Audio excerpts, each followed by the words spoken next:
అసలు ప్రేమ అంటే ఏంటి? ఏదైతే ప్రేమ కాదో అదే ప్రేమ. ప్రేమ ఏది కాదో దాన్ని నెగెటివ్ చేస్తే మిగిలేది ప్రేమ. నెగిటివ్ నుంచే పాజిటివ్కి వస్తుంది. ఫస్ట్ థింగ్ అటాచ్మెంట్ ప్రేమ కాదు. అటాచ్మెంట్ ఎక్కడుంటే అక్కడ ప్రేమ అసలు ఉండదు. సైకలాజికల్గా ప్రతి ఒక్కరు లోన్లీగా ఉంటారు.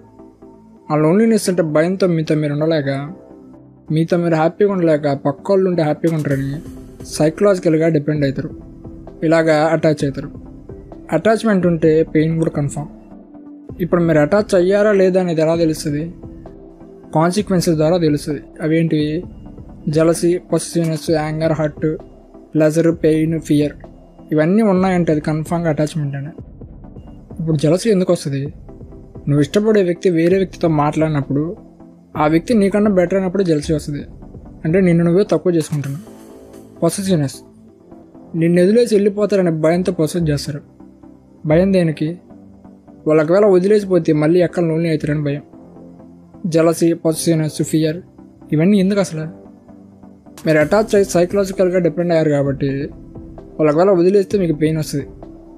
ఇలాగ వదిలేస్తే ఎక్కడ పెయిన్ వస్తుందని ఇంకా ఇంకా అటాచ్ అవుతారు. సెక్సువల్ అండ్ సెన్సువల్ అట్రాక్షన్ ఉందా లేదా చెప్తా. మీరు వయసులో ఉన్నారు, మీ హార్మోన్స్ అండ్ గ్లాండ్స్ అన్నీ పర్ఫెక్ట్గా పనిచేస్తున్నాయి, అట్రాక్ట్ అయిపోతారు. సెన్సువల్ అట్రాక్షన్, వాళ్ళ కళ్ళు, వాయిస్, వాళ్ళ ముక్కు పొడక, ఫిజికల్ స్ట్రక్చరు అంటే ఫిజికల్ ఆస్పెక్ట్ చూసి అట్రాక్ట్ అవుతారు. నాది అలాంటి లవ్ కాదు, మనసుతో ప్రేమించా అంటారు. అందరు ప్రేమించేది మనసుతోనే. మనసు లేకుండా ప్రేమ కాదు ఏదీ చేయలేవు. మైండ్ అంటేనే మనసు. ఇప్పుడు నువ్వు ప్రేమించే అమ్మాయికి కానీ అబ్బాయికి కానీ సెక్సువల్ ఆర్గన్ లేదంటే సెక్స్ పనికిరా అంటే నువ్వు ఇంకా తను ప్రేమిస్తావా? ప్రేమిస్తా, ఎందుకంటే నేను ప్రేమించే తన మనసుని అని సొల్లుడే ఇలాగే చెప్తారు.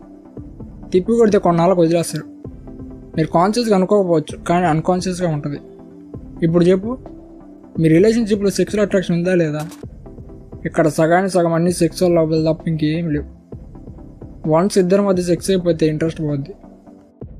ఫస్ట్లో నీ గురించి తన గురించి నీకు తెలియదు కాబట్టి ఇద్దరి మధ్య ఒక ఇంట్రెస్టింగ్ ఫ్యాక్టర్ ఉంటుంది. ఇద్దరి గురించి ఇద్దరు తెలుసుకోవాలి అని ఒక ఎగ్జైట్మెంట్ ఉంటుంది. కొన్నాళ్ళ తర్వాత ఇద్దరి గురించి ఇద్దరు పూర్తిగా తెలుసుకుంటారు. పూర్తిగా తెలుసుకున్నారు కాబట్టి ఇంక తెలుసుకోవాల్సింది ఏం లేదు కాబట్టి ఇంట్రెస్ట్ పోతుంది, బోర్డమ్ వచ్చేస్తుంది.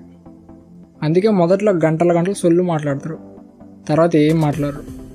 ఒకవేళ కాల్ చేసినా ఏం మాట్లాడాలో తెలియదు.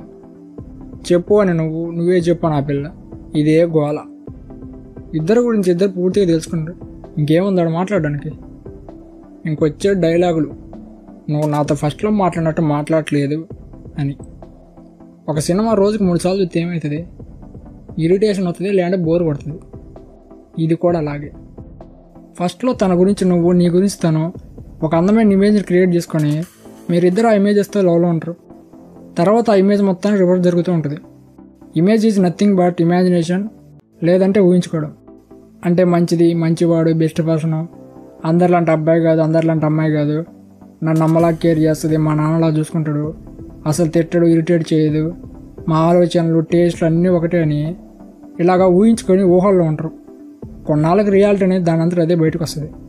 అప్పుడు ఏముంది? ఇంకా గొడవలు, కొట్టుకోవడం, తిట్టుకోవడం, హట్ చేసుకోవడం, హట్ అవ్వడం, ఏడవటం. ఇదే వీడు కూడా అందరిలాంటి అదవే, ఇది కూడా అందరిలాంటి దెయ్యమని ఇద్దరు రియలైజ్ అవుతారు. ఊహల్లో ఉన్నందరూ మంచి ప్లెజర్ వాళ్ళకి ఎక్కిస్తుంది.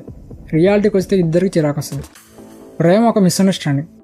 పక్కోళ్ళ గురించి పూర్తిగా తెలియదు అన్నప్పుడు మీరు ప్రేమలో పడతారు. వాళ్ళ గురించి పూర్తిగా తెలుసుకొని ఇద్దరు నెగిటివ్ పాయింట్స్ ఇద్దరికి అర్థమైపోతే బ్రేకప్ చేసుకుని విడిపోవాలనుకుంటారు. ప్రతి ఒక్కరికి తన మైండ్లో ఒక ఐడియల్ పర్సన్ ఉంటారు. అంటే ఇలా ఉండాలి, అలా ఉండాలి, మా అమ్మలాగా ఉండాలి, మా నాన్నలాగా ఉండాలి, అమ్మలా ప్రేమించాలి, నాన్నలా ప్రేమించాలి అని ఇలాగ ఒక ఐడియల్ ఉంటుంది. మీరు ఎప్పుడైతే ప్రేమలో పడతారో అప్పుడు ఐడియల్ని పక్క వాళ్ళ మీద ఇంపోజ్ చేస్తారు. అప్పుడు నాకు తగ్గ పర్సన్, రైట్ పర్సన్ అని ఊహల్లో ఉంటారు. కొన్నాళ్ళ తర్వాత నేను అనుకున్న వ్యక్తి తన కాదని ఇద్దరు రియలైజ్ అవుతారు. ఎవరు కూడా మీ ఐడియల్కి తగ్గట్టు ఉండరు, అది ఇంపాసిబుల్.